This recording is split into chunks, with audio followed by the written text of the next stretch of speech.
Jess Phillips coming out this morning and saying that she will be backing Lisa Nandy as her first preference for leader of the Labour Party. Of course, if you're a Labour member or registered supporter, you get a second preference vote.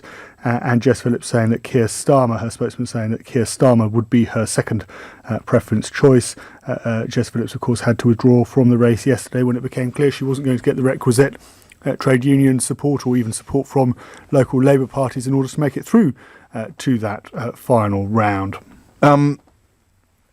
It is looking likely that, someone wrote something very clever about Lisa Nandy the other day. So she started off doing it for reasons of promotion and triangulation or whatever you want to call it. And then suddenly, at some point last week, she took on the look of someone who thought, crikey, I might be in with a chance of winning this.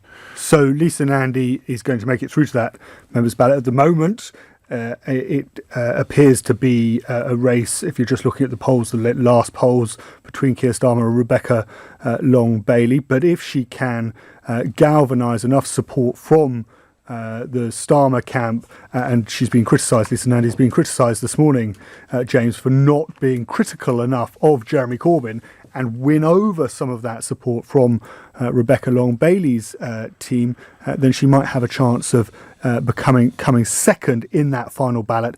And then, of course, she stands a very good chance of actually picking up the most second preference votes from those Labour Party members who voted in their first instance for Rebecca Long-Bailey and Keir Starmer, because if you're going to vote for those as your first preferences, then you're not going to pick the other as your second choice. You would more likely go for Lisa Nandy. Should we have a little listen to her? Because I wonder how many people tuned in today have actually heard Lisa Nandy's voice and realised it was Lisa Nandy speaking. She is, as oddly David Cameron was not long ago, something of an outsider, powering to the front of the field with a previously anointed favourite. So is Jeremy Corbyn. Slipping back, yeah, all right. Here's Lisa Nandy earlier today in central London. We live in a country where millions of people live hand to mouth, barely surviving. It is dehumanising, and one setback can make all the difference. Like one of my constituents who was sanctioned for going to his mum's funeral and went without money for a month.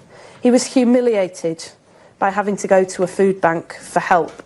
We've deindustrialised the economy, we've stripped people of their agency, and we see them at the mercy of insecure zero-hours contracts. But at the same time, we've industrialised the safety net, turning those in need into numbers.